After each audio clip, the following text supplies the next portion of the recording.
At the line, prepping for their next drive, the Bears offense. And the interception thrown in the red zone last time. We'll see if they can rebound. I just have to think the last thing he said as they went back out there was, don't do that again. What do you think? What do you think? Yeah, I think that. I think that not only did he say that, but he also told him, let's put it in the end zone that it's supposed to be in, all right? The end zone we're trying to score. I know we're being a little bit facetious here, but the bottom line is take care of the football, and everything else should flow from there. Quick lesson, never ask the play-by-play guy a question. Hey, you're my partner. I know you're right there with me. Here's a throw out wide, complete to his running back right side. And they get him down, but not before he takes it across the 40-yard line. 11 yards there, first down. 11 on the play. First down, Chicago. And that is going to do it for this third quarter of action. We'll return with more after this. This is the NFL, and it's on EA Sports. We saw a number of good games earlier today. This one might top all of those. It's been a dandy as we come up on 1st and 10. Here's a handoff to Cohen running right. And he'll be taken down, but not before he works it past the 50. 11 yards there, just like last play. We'll definitely see some open running lanes, and he's taking advantage of it right now, but that shouldn't be a surprise. Defense has the lead. They're playing for the pass first. On first down, they go right back to Cohen. And they'll get this just to the 47, 1-yard gain. You know, it's not just all athleticism from defensive linemen. Let's give them a little credit for their football intelligence as well. Read and react by them, understood the play call, and stacked it up and stuffed the run.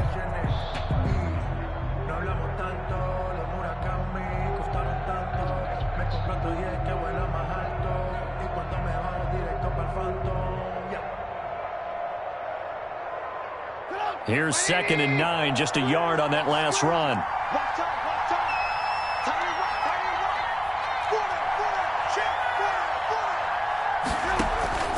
They go play action.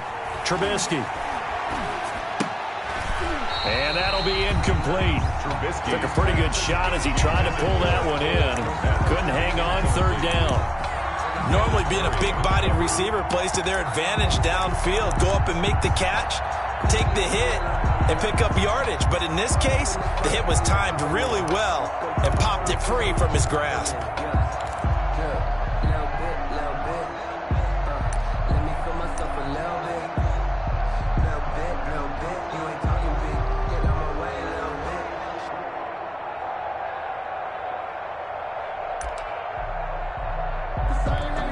The Bears on third down, just 1 for 5 to this point. This is 3rd and 9. Out of the gun, Trubisky. And the Falcons get there. The Falcons get the sack. Down he goes. And that's Grady Jarrett who forced his way through to register the sack. Here's Pat O'Donnell now as he'll punt it away for the 4th time today.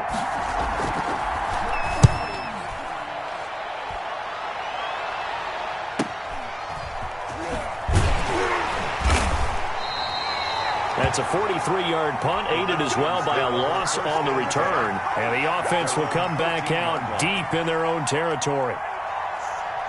The Atlanta offense out there for their next drive. Their defense got the stop, forced the punt, and now you really start to monitor the clock as they nurse this slim lead. And he'll lose yardage here. Back at the 11, he goes down. 2 yards the loss, 2nd and 12. I think it's pretty evident. We can say what a difference a week makes. Last week, he ran pretty much wild, didn't he? Did pretty much what he wanted to do.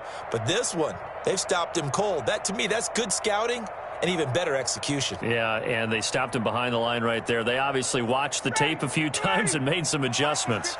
First play of the drive goes the wrong way. Here's 2nd and 12. Mike, check, 59, 59, 58, Mike 59, From the shotgun, Ryan. But credit that sack to Robert Quinn. Former first-round pick Leonard Floyd is no longer with the Bears, so they signed Robert Quinn to replace him. as a sack guy, and Robert Quinn just got one right there. Had 11.5 sacks last year with Dallas, the best since his lone all-pro season in 2014. And I know the Bears are his 4th team in 4 years after stints with the Rams, Dolphins, and Cowboys, but don't be fooled by that. Oh, this is taken in. It's complete. And he's able to get this one all the way past the 30. A real letdown defensively. That was 3rd and a bundle, but they allow the conversion.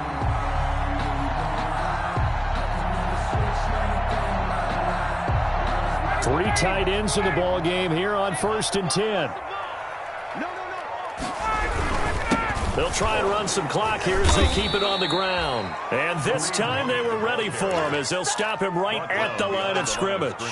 2 yards the loss, 2nd and 12. 2nd and 12 at the 31-yard line. 2nd and 12. Mike is 59. Mike 51. Jump. Mike, check. 59. Hey, Sam. Come on. Here's Ryan. Gets this to Kareem Hunt, his running back. And he went nowhere. He'll lose yardage back to the 29. Now the Bears going to call the first of their timeouts. That'll leave them with 2 remaining. We'll be back after this.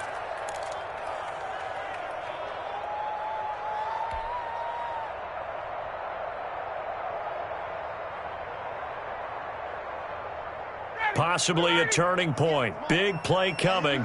This is 3rd and long. Watch the pass. Whip. Watch the whip.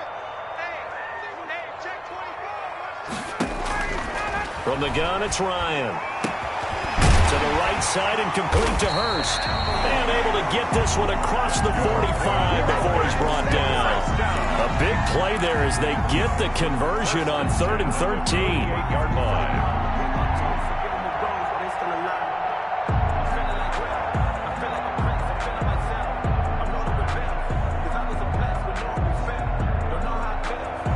They don't need to run another play here before the 2-minute warning. Let's see if they do it anyway. Fourth quarter, 2 minutes on the clock in a tight 1-point game. So it's Falcon football as we welcome you back.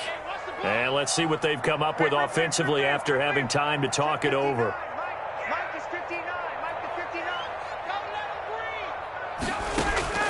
They'll throw on first down with Ryan. And that's going to be incomplete. Too tough to hold on to that one. It's 2nd down. He did a fine job there of not hitting it before the ball arrived. And I've got to tell you, you can often mistime that play because of the angles of approach. When you're going to get him, sometimes you panic as well and think, I've got to be there right now. Instead, in this case, timed it perfectly and knocked it free. After the incomplete pass, here now is 2nd and 10. Now Ryan. He's got the first down and more inside the 40. And he's going to have another first down as the tackle's made here at the Bears 35. It's a pickup of 17 and a first down. Now the Bears going to use the 2nd of their timeouts. And they'll be disappointed to have to burn one there after giving up the first down.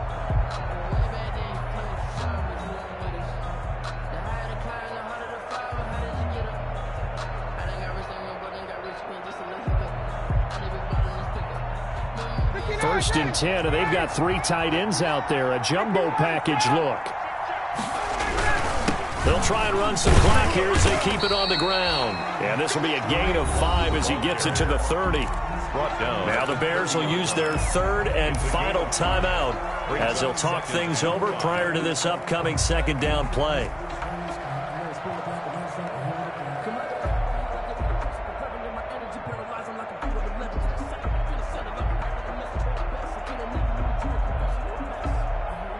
The first down run got 5. Here's 2nd and 5.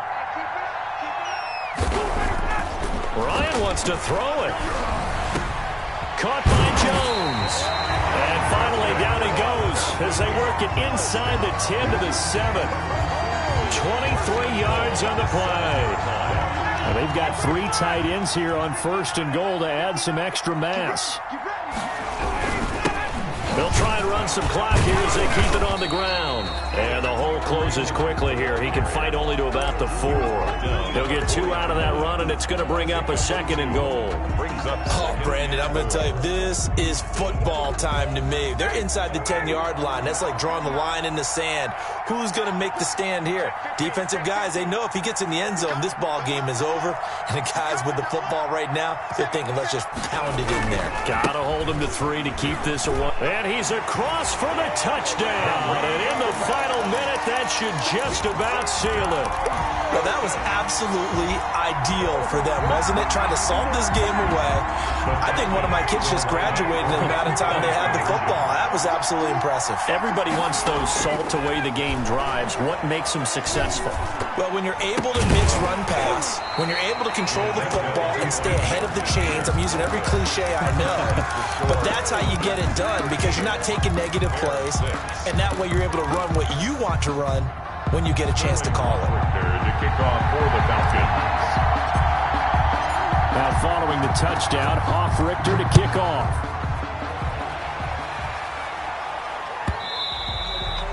And that'll be a little too hot to handle as it will skip through the end zone for a touchback here.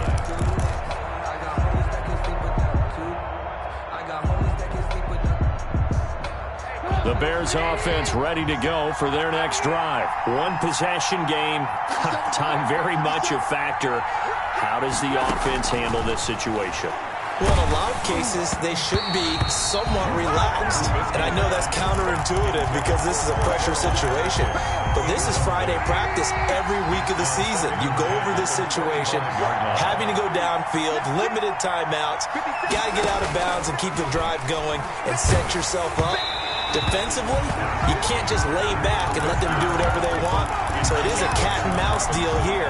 How much pressure will the defense bring and how much pressure can the offense handle? We're going to find out. Big play coming up. Here's 3rd and 10. I would expect to see some pressure here. The pressure drops off as they'll look to throw. And he can't get a throw away. He's taken down. Credit that sack to Dante Fowler Jr. Now the Falcons going to use one of their timeouts. It's just their first. They've got 2 more to use here in the final stages. Down 7, and they've got to go for it here on 4th down.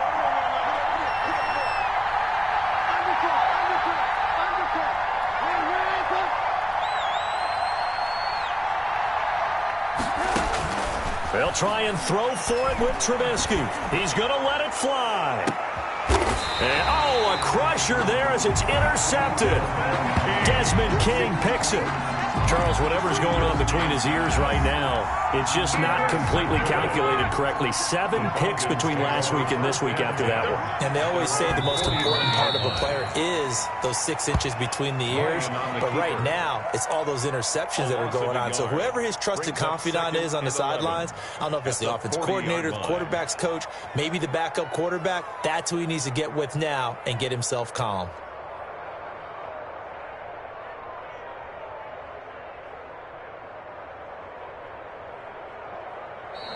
So time runs out. It's a victory for the Atlanta Falcons. And, you know, it wasn't a shutout. They did give up the points in the first quarter, but 2nd, 3rd, and 4th quarter, they held them scoreless. Brandon, if you throw a shutout for quarters 2, 3, and 4, you're going to win a lot of games in this league. And this felt a lot like, almost like if you say baseball, and the pitcher goes through the lineup the first time, and the hitters get to see him, and then they come out after that, and the bats start blazing, right? I think they saw their best stuff in the first quarter and just shut everything down from that point on. What a great, convincing performance. So for Atlanta, it's back-to-back victories now after the Week 1 defeat as they move to 2-1. And they will hit the road next week for a date with the Green Bay Packers. Meanwhile, for Chicago, they'll fall to 1-2. And they'll have a chance at redemption next week at home against the Indianapolis Colts. And for Charles Davis and our entire crew, I'm Brandon Gaudin. You've been watching the NFL on EA Sports.